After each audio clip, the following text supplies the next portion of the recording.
Pada hari ini saya berbicara mengenai darah, yaitu darah Yesus dicurahkan untuk keselamatan kita, untuk penebusan kita, untuk melayakkan kita berdoa kepada Tuhan, untuk menyucikan kita, untuk melindungi kita. Saudaraku, semua itu terdapat dalam darah Yesus. Saudaraku, untuk kesembuhan kita terdapat dalam darah Yesus. Karena tadi saudaraku, memang firman Tuhan berkata, oleh bilur-bilur Yesus kamu sudah sembuh. Haleluya. Dan kita tahu pasti saudaraku, bilur Yesus tidak bisa dipisahkan dengan darah Yesus. Pada waktu itu dicambuk saudaraku, saudara, dia berbilur-bilur dan darah mengalir saudaraku. Nanti saya terangkan lebih jelas saudaraku. Kamu ditebus bukan dengan emas dan perak, tapi kamu ditebus dengan darah yang mahal, darah anak domba yang tidak bercacat celah, yaitu darah Yesus. Saudaraku, saya harap saudara semua pada hari ini memiliki darah Yesus dan mulai menerapkan darah Yesus dalam hidup saudara. Banyak juga anak Tuhan tidak menerapkan darah Yesus, tidak memakai darah Yesus, tidak memanfaatkan darah Yesus dalam hidupnya. Saudaraku, sayang sekali. Terus terang saya katakan kepada saudara, tiap hari saya mohon darah Yesus bagi saya, bagi istri saya, bagi anak-anak saya semua, satu persatu saya sebut namanya, supaya dibungkus oleh darah Yesus, dilindungi oleh darah Yesus, dan si jahat tidak bisa menjamah dia. Kalau darah anak domba, yang hanya anak domba, darahku berumur setahun tidak bercacat celah, bisa melepaskan bangsa Israel, anak sulungnya, daripada kematian. Dan si malaikat maut tidak bisa menjamahnya, setan tidak bisa menjamahnya, apalagi darah Yesus yang sejati. Haleluya. Tepuk tangan darahku, haleluya. Nah, darahku, jangan jarang-jarang menerapkan darah Yesus. Tiap hari terapkan darah Yesus. Kenapa jarang? Sudah jadi topik mengenai darah Yesus sudah hilang daripada pemikiran mereka. Tetapi Tuhan Yesus memerintahkan secara khusus pada umat Israel memperingati Paskah sepanjang masa, selama-lamanya. Nah saudaraku, sampai pada zaman ini seharusnya kita lebih bergairah memperingati Paskah. Karena sekarang anak domba Paskah yang sejati, yaitu Tuhan Yesus Kristus, telah mencurahkan darahnya. Nah, saudaraku yang kasih dalam nama Yesus, untuk tinggal saudaraku dalam Yesus perlu darah Yesus. Banyak sekali berkat daripada darah Yesus, melayakkan dan menyucikan. Oleh sebab itu tiap-tiap hari saya mohon darah Yesus, saya ulangi lagi saudaraku, dalam kehidupan saya dan keluarga saya. Dan ini membawa berkat yang besar bagi keluarga kami, perlindungan Tuhan yang teguh, jika setan tidak berkuasa menjamah kami. Dengan darah Yesus kita bisa bersekutu intim dengan Tuhan. Dengan darah Yesus kita disucikan, dan kita dapat masuk hadirat Tuhan. Ku masuk ruang Maha Kudus dengan bersalut darah Yesus. Maka Bapa di sorga, Tuhan tidak bisa menolak kita, karena dia adalah darahnya yang kudus. Saya tidak kudus, tetapi darah Yesus mengkuduskan saya, saudaraku. Lalu kita sampaikan doa kita.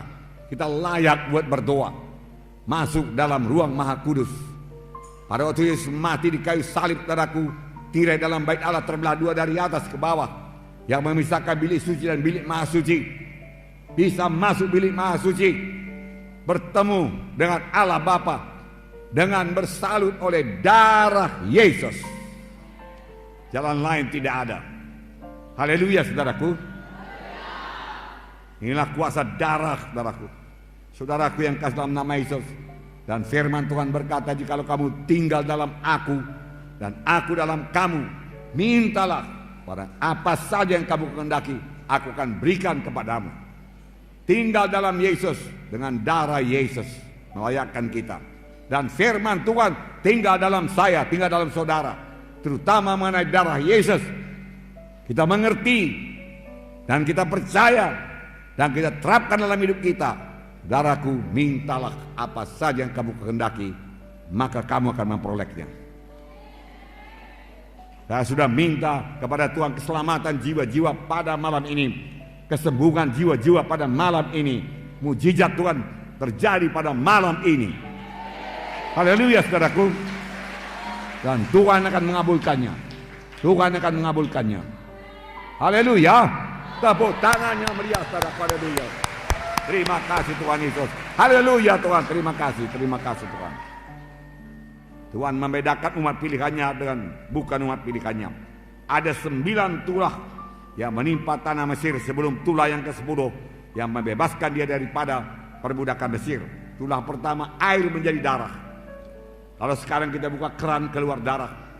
Kalau sekarang kita gali sumur, keluar darah. Kalau begitu kita beri sungai Deli jadi darah. Ke sungai Babura jadi darah. Darah, saudaraku. Bau sekali, saudaraku. Mana-mana, saudaraku. Tentu sangat susah, saudaraku. Nah, ini jadi di tanah Mesir. Firaun berkata, oke, berangkat kalian, berangkat. Tapi lenyapkan dulu darah ini. Lalu Musa berdoa, saudaraku, berubah kembali jadi air. Datang tulah kedua, yaitu katak memenuhi tanah Mesir. Katak memenuhi tanah Mesir, bukan ulat bulu ya. Katak, di mana-mana katak, tempat tidur katak. Saudara buka peti es, katak, saudaraku. Saudara angkat, saudaraku, tudung saji, melihat makanan, dalamnya ada katak, saudaraku. Saudara mau tidur, ada katak, saudaraku. Katak di mana-mana, saudaraku. Di ruang tamu ada katak, saudaraku. Katak. Firaun berkata, berangkat. Ya, saya bebaskan dari katak ini. Katak mati semua, saudaraku. Bau busuk memenuhi tanah Mesir. Itulah ketiga nyamuk yang sangat banyak. Bahkan debu menjadi nyamuk di tanah Mesir. Firaun masih meraskan hatinya. Tulah keempat lalat pikat. Tulah kelima penyakit sampar pada ternak. Firaun meraskan hatinya, tidak bisa pergi. Tulah keenam bisul, saudaraku. Bisul. Dokter juga kena bisul, saudaraku. Semua kena bisul, saudaraku. Bisul di mana-mana. Wah, luar biasa, saudaraku. Saya belum pernah melihat yang seperti ini, saudaraku. Juga tidak bisa bebas. Tulah ke-7 hujan es. Tulah ke-8 belalang. Tulah ke-9 seluruh Mesir gelap gulita. Gelap gulita, tangan tidak bisa dilihat, saudaraku.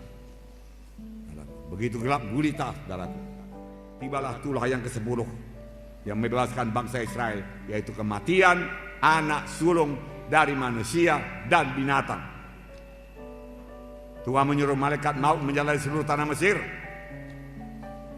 Di mana saja rumah, di mana tidak ada tanda darah, saudaraku, saudara, ada kematian. Apakah Tuhan tidak bisa membedakan yang mana bangsa Israel, mana bangsa pilihannya dan bangsa Mesir? Tentu saja bisa. Tuhan kenal semuanya. Tapi mengapa Tuhan menyuruh sembelih domba Paskah? Karena Tuhan mau mengajarkan satu prinsip keselamatan, saudaraku, prinsip kebebasan daripada kematian. Prinsip untuk beroleh hidup yang kekal, yaitu melalui darah. Diajarkannya kepada bangsa pilihannya melalui darah anak domba. Dia mau mengajarkan penebusan hanya oleh darah, keselamatan hanya oleh darah, kehidupan hanya oleh darah. Darah anak domba, saudaraku. Nah, saudaraku, Tuhan memberikan perintah khusus, dan sepanjang mereka mentaatinya, mereka bebas daripada kematian. Yang menentukan hidup atau mati, darah anak domba. Haleluya. Sampai sekarang yang menentukan keselamatan saudara ialah darah anak domba Allah yang sejati, yaitu darah Yesus. Itu sebabnya setan tidak senang kalau saya berkhotbah, saudaraku, mengenai darah domba Paskah, darah domba Allah yang menyelamatkan, bukan kebaikan kita, bukan sumbangan kita, bukan amal-amal kita, bukan perbuatan baik kita, tetapi kamu, bukan uang kita, bukan harta kita, saudaraku, bukan korban kita kepada gereja, saudaraku, bukan itu yang menyelamatkan, bukan itu yang membawa ke sorga. Semua itu baik dan disukai Tuhan, tapi ibarat jembatan tadi tidak 1/10 pun membawa kita ke sorga, saudaraku. yang sanggup membawa kita ke sorga hanya satu, yaitu darah anak domba Paskah yang sejati, yaitu darah Yesus. Saudaraku, tepuk tangan saudaraku. Haleluya. Hanya melalui Yesus kita selamat. Tidak ada jalan yang lain ke sorga. Tuhan sendiri berkata, akulah jalan dan kebenaran dan hidup. Seorang pun tidak sampai kepada Bapa kalau tidak melalui aku. Hanya Yesus jalan ke sorga. Haleluya. Miliki Yesus pada hari ini. Terima darah Yesus pada hari ini. Haleluya. Haleluya. Ucapkan apa yang saya ucapkan. Haleluya Tuhan Yesus. Pada hari ini saya terima darah Yesus untuk menebus saya. Tiap-tiap hari saya terapkan darah Yesus untuk melindungi saya dengan salutan darah Yesus. Si jahat, setan iblis, kematian tidak bisa menjamah saya. Saya percaya Tuhan, hanya Yesus jalan ke sorga. Saya percaya Tuhan, oleh bilur Yesus saya disembuhkan. Haleluya. Tepuk tangan saudaraku. Haleluya. 1 Petrus 1:18-19 berkata, sebab kamu tahu bahwa kamu telah ditebus dari cara hidup yang sia-sia, yang kamu warisi dari nenek moyangmu, bukan dengan barang yang fana, bukan pula dengan perak atau emas, melainkan dengan darah yang mahal, yaitu darah Kristus yang sama seperti darah anak domba dan tidak bernoda, tidak bercacat. Kamu ditebus bukan dengan emas dan perak, dari perbuatanmu yang sia-sia, dari dosamu, dari penyembahan berhalamu, dari pemberontakanmu, dari ketidakpedulianmu kepada jalan Tuhan, dari segala tipu dayamu, dari segala dosamu. Bukan dengan emas dan perak, bukan dengan hartamu. Kau persembahkan seluruh hartamu, tidak bisa menebus engkau. Tapi engkau ditebus hanya dengan darah anak domba yang tidak bercacat celah, yaitu darah Yesus. Haleluya. Setelah saudara dengarkan firman Tuhan ini, adakah saudara percayakan darah Yesus? Darah Yesus berkuasa, amin. Membungkus saudara pada saat ini, amin. Haleluya.